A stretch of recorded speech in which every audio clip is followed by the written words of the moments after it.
j'aimerais voir ce qui doit arriver dans la suite. Le verset 2. Aussitôt je fus ravi en esprit, et voici il y avait un trône dans les ciels, et sur ce trône quelqu'un était assis. Le verset 3.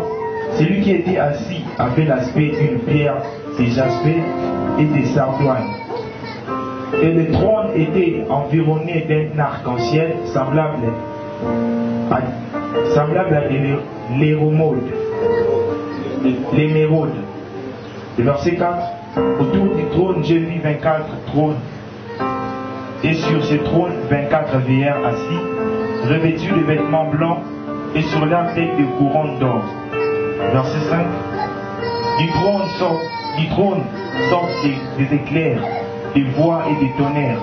Devant les trônes brillent 7 lampes ardentes, qui sont les 7 esprits de Dieu. Le verset 6. Il y a encore devant le trône, comme une mer de verre, semblable à cristal au milieu du trône et autour du trône. Il y a 4 êtres vivants remplis de yeux devant et derrière. Verset 7. Le premier être vivant est semblable à un lion, le second être vivant est semblable à un veau, le troisième être vivant a la face d'un homme, et le quatrième être vivant est semblable à un aigle qui vole. Le verset 8. Les 4 êtres vivants ont chacun 6 ailes, et ils ont rempli de yeux tous autour et au-dedans. Ils ne cessent de dire jour et nuit, Saint, Saint, Saint, le Seigneur Dieu, le Tout-Puissant, qui était, qui est et qui vient. Le verset 9. Quand les êtres vivants rendent gloire et honneur et action de grâce à celui qui est assis sur le trône, à celui qui vit au siècle des siècles. Le verset 10. Le 24 vieillards se prosternèrent devant lui qui est assis sur le trône, et il adore. C'est lui qui vit au siècle des siècles, et ils jettent leur couronne devant le trône en disant: Tu es digne, notre Seigneur et notre Dieu, de recevoir la gloire et l'honneur et la puissance, car tu as créé toutes choses, et c'est par ta volonté qu'ils existent et qu'ils ont été créés. Amen. Zamba Pamboloyo. Nayebi ke soki olandi lecture wana malamu okolanda ngape malamu.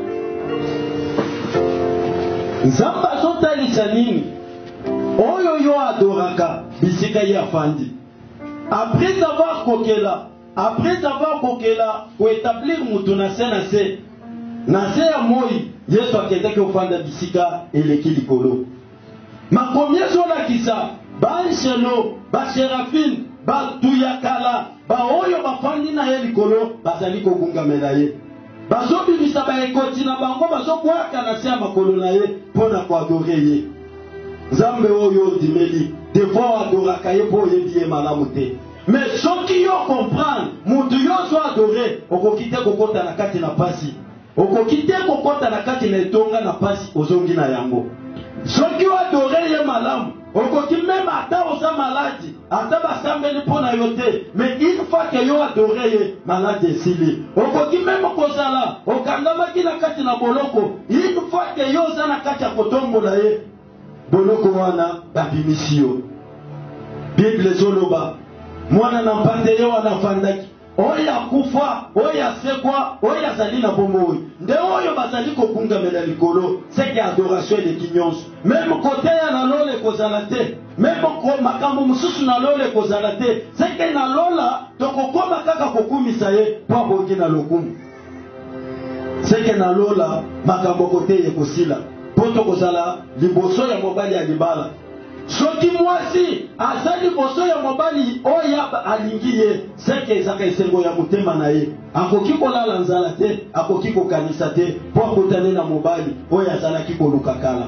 Yesu yo ndimeli azana pose ke yo adore ye, azana pose ke yo oyo eleve ye na kati na pasi, na kati na bisengo. Makomi elobi nini? Baanshelo oyo bafandi bisika ye azali, mosala na bango ezali kaka ya kokungamela ye.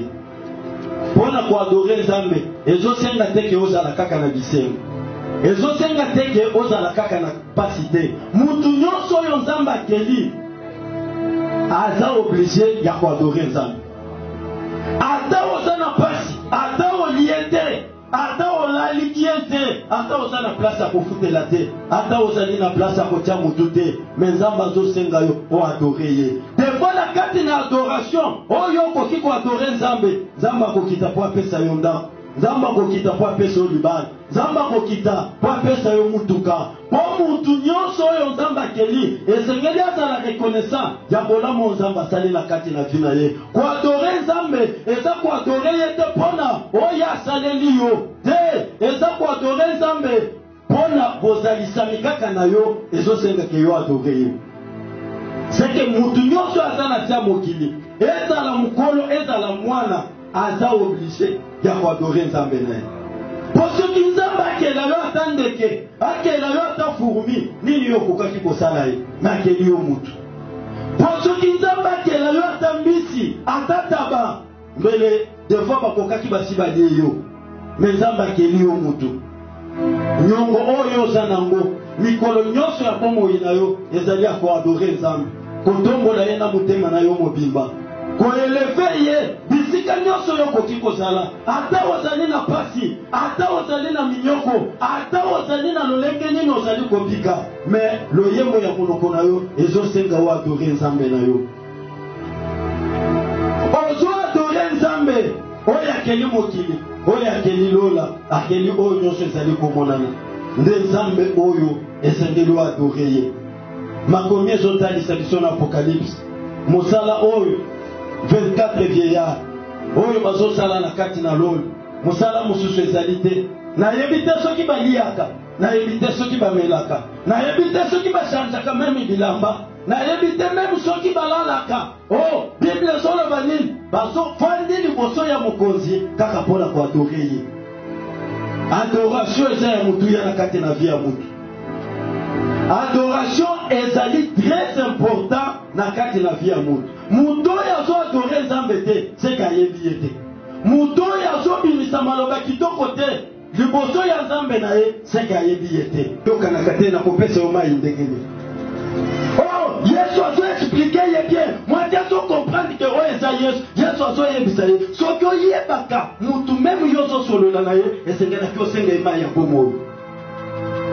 Moi azo loba te, mais biso tokendaka na Jerusalem, bisika biso tokendaka kwa adora. Yesu azo yebisa ye, oh, ngonge ye, oyo bakungameli ya solo, bakwadore ye na verite et na molimo. Po bino bozo adore eloko oyo bino boyebi te. Po lobiko ezouta na baji. C'est que lobiko ezouta na Yesu.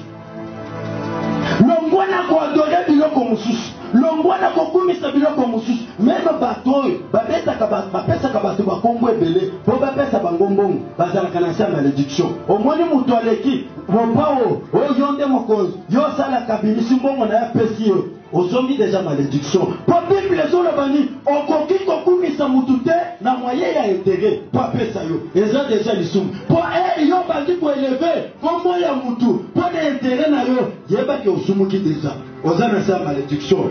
Kombo yo biso tokoki koeleve, ezala na pasi, ezala na bisengo, ezala na lie una zangi, eza kaka kombo ya Yesu Kristo. Soki oeleve yango, ezala ta oza na problème nini, Yesu akokita po abikisa yo. Paul na Sile salamelaka bango. Bible ezoloba nini? Il est le même hier, aujourd'hui, éternellement. C'est qu'à changeaka te, bato ya mokili bakoki ko changer, bakonzi bakoki ko bongwama si badekret loi na bango basigné, mais oyo nzambe alobi. Bible ezoloba atikalaka nsima ya maloba na ye mpona kokokisa yango. Na eloko ya koadore ezosenga obosana meme ke nakoki kokufa lobi, ata oza na pasi ya ndenge nini, mais soki omibosani ozobenga miracle. Nani nakoki koyebisa nzambe ke oyo nzambe asali na kati na vie na ye te, oyo ebongi te ke ya adore nzambe. Soki ke yo lelo oza na bomoi, bato mosusu yo botama na bango bakufa, bao mosusu babotama nsima na yo bakufa, bao mosusu meme bazaki babebe bakufa, me nzambe apesi yo na bomoi, ezali sujet ya kotombola ye. Meme soki oboyi mpo na bongo, me oza na baboti, bamosusu mpe bakufela baboti, bazomona mao mais nzambe apesi yo baboti eza sujet kokumisa ye même soki oza na baboti te sante oyo nzambe apesi yo bamosusu baza na yango te ezosenga okumisa ye soki oboyi meme mpo na bongo meme mobali oyo oza na ye bamosusu bazangi ye soki meme ozangi mobali sante oyo oza nango na bote bamosusu baza na yango te atake baza na ndako ya mabala me yo oza na bote koleka ba seke nzambe azali sujet ya biso kokumisa azali sujet ya biso koadore ezala tolie te ezala na eleko meme bazofinga biso ezala meme na eleko mutu mosusu meme azotala alobi ye aza nani eza na eleko tokokumisa nzambe toyebi seke oleki monene oyo ngai nazali ezali mpo na yo mpo mutu oyo aponaka batu eza kaka nzambe ye moko soki ezalaki batu ya mokili meme baboti oyo baboti biso bakokaki kopona biso te des fois papa koki ozala na bana wi me mwana moko nde alingaka ye makasi esalama bakosa yo te okoki koyebisanga te moboti aboti bana wi bango nyonso alingi bango ndenge lukuta na yo meme jacob esalemelaki ye bible ete ezoloba ezangai te amen yo oyo eloko ezali ke yo lelo ozala na bomo oyo okoma oyo ezali nzambe ozali sujet ya kokumisa nzambe ata okosala tautologie obandi koloba kaka oza munene oza makasi yo nde nyonso ezali sujet ya louange ezali sujet ya adoration seke na kati na vi na yo ozoloba ke nzambe ozali munene élection ya bato bakoki defa koyine kolongola yo élection ya bato bakoki meme mpa kotala yo me nzambe oyo aleki likolo nde moto apona yo boye ofandi boye seke na vi na yo okoki meme kolekisa jour moko te sans pourtant olobake nzambe nakumisi yo sans pourtant meme olobake nzambe nalingi yo sans pourtant meme olobake nzambe ozali ya ngai nani akoki kovivre na se ya moki soki nzambe te nani akoki kozala nani akoki koresire na vi na ye soki nzambe te nini oyo biso bato tokoki kozanga kokumisa nzambe eza te nzambe azali sujet ya masandoli na biso ezala tolali ezala tozolamuka ezala tozotambola nzambe azwa lokumu mpo na oyo nyonso osali na kati na vi na ngai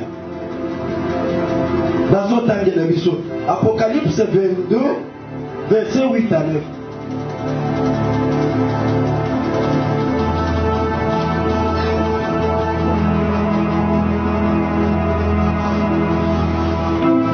Apocalypse 22, le verset 8 à 9, je vais lire Jésus. 22, 8 à 9. C'est moi Jean. C'est moi Jean. Ngai Jean. Qui est étendu et vit ces choses. Ngai nde namoni makambo oyo. Et quand j'eus entendu et vu, j'ai tombé aux pieds de l'ange.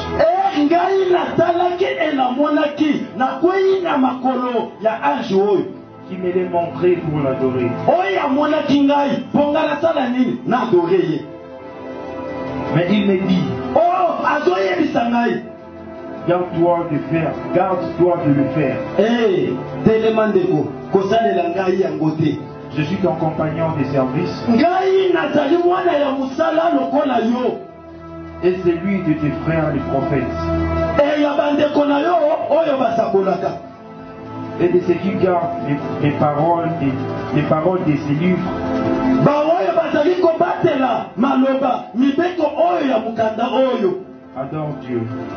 Adorer Nzambe na yo. Même ange a comprendre que ce qui j'ai adoré hier, ils ont le pas problème. Ange a le bâti pour adorer Gaïté. Mais le bana ya batu, bazolinga batu ba adorer ba. Batu ba yemba ba. Batu ba kumisa ba. Na ba yembe alelo.